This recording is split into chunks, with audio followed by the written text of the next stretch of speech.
Hey, brothers and sisters, it's Low Power. Yeah, I wanted to do a video on what I call the reality of provocation, a return to common sense. We need to get back to common sense. It seems like in this society we have gotten to a point where people have lost the common sense that goes along with the first rule of law, which is self-preservation. What I mean by that is that the instinctive thing for people to do is to preserve their lives, first and foremost. To do things that are conducive to keeping them safe and sound. So, uh, the thing is, when we have certain instinctive things that are in us naturally, but somehow we are able to either override them or short circuit them through societal, how can I put it? So, outside programming, what we hear from the outside world and what we see around us. We are able to bypass something that should be common to all of us, and that's what I call common sense. Common sense tells you have to watch what you say.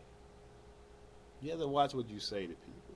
The Bible says in Proverbs 15:1, a soft answer turns away wrath, but grievous words stir up anger. Now, if you want to live a good life and have a life where you stay out of trouble, I advise you read the book of Proverbs, especially if you're a young man. You just become a teenager. You're about to go out into the world and get more responsibilities, deal with more people, and you're about to come from up under the protection of your parents. You need to have the direction of the Lord. You need to have spiritual common sense, and it's all in the book of Proverbs. Now, the Bible tells us as Christians we are to turn the other cheek. Jesus taught us that, and I think it's Matthew 5. Let me make sure it's either Matthew 5 or 6. Just looking at it. Let me get it. He tells us in Matthew 5, verse 38, you have heard that it has been said, an eye for an eye and a tooth for a tooth, but I say unto you that you resist not evil. But whosoever shall smite thee on thy right cheek, turn to him the other also. So it's basically telling us, not to resist evil. People trying to do evil to us. We are not to try to fight against it, and we are to basically not return evil for evil. We want to return good. We want to return blessing for cursing, all those things. Now, understanding that, that's how we are to live as Christians. We gotta understand that's a higher set of righteousness that we living on than those who lived up under the old covenant in the law, where you had eye for eye, tooth for tooth, and things like that. And this is a higher set of righteousness. But somehow, in our understanding that we aren't to ever hit anybody, basically, I think it basically progressed from that we're never supposed to hit anybody for any reason, because we ought to even turn the cheek and somebody hit us, then somebody says something, we can't hit anybody also. So that has basically become part of our society, which is a Christian leaning society from its inception. America is, but now it's not. It's no longer Christian leaning. It's actually rejecting Christianity.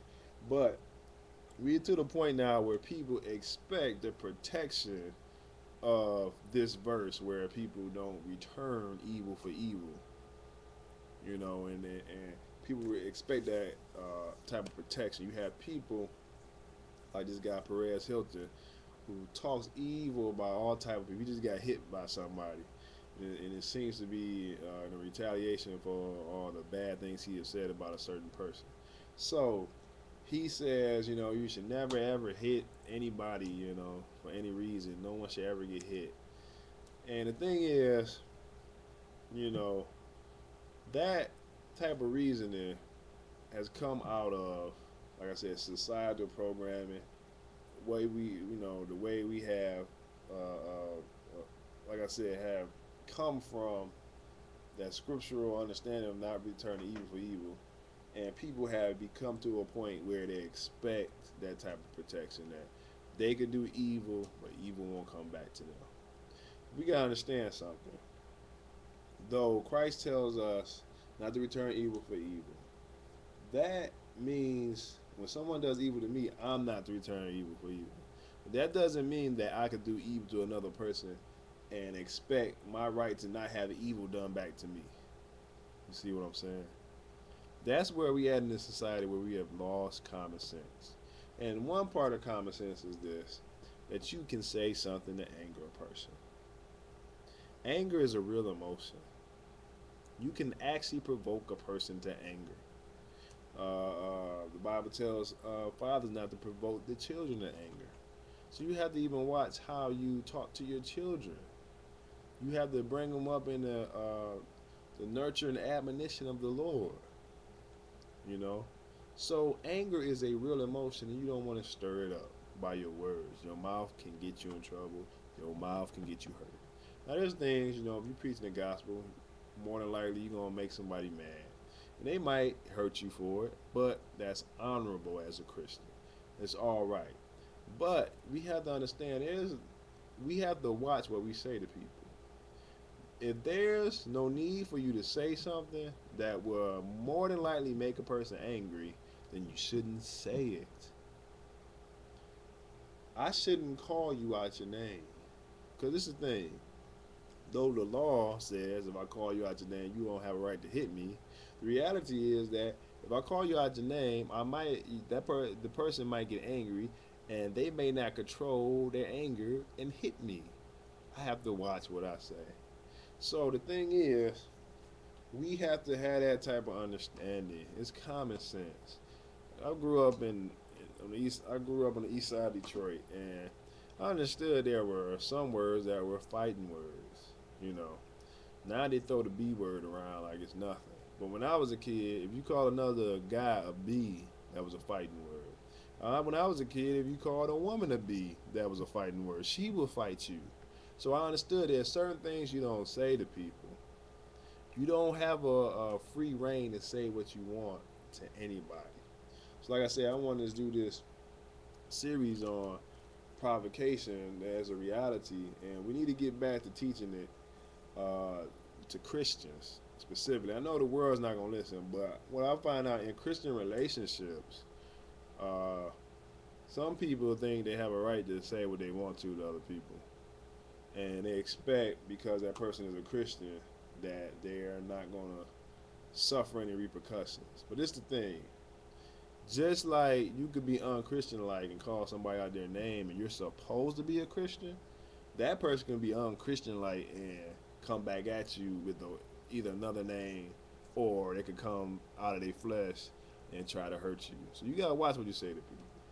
You know, you know, if case in point, I'm gonna do like a certain example. I'm not gonna do that right now. In the next video, I'm gonna do it. This is to show you how we've got kind of cockamamie type of thinking in a certain area, of Christianity, where we're not really thinking. But this is a different example. Just think about this. I'm a black man, right? I'm not gonna walk. No, say like I'm a white man. I'm not gonna walk into a room full of black people and call them niggers, right? That would be unwise. Can we all agree with that? I think anybody would say that that is an unwise thing to do for a white person, because if you do that, that word is a grievous word. It will stir up anger, and I'm in a dangerous situation. I have put myself in a dangerous situation because those people, even though the law might be on my side and may punish them for hitting me, they may actually hit me and I might get hurt. So you don't want to get hurt in the first place. This is part one. Part two coming up next.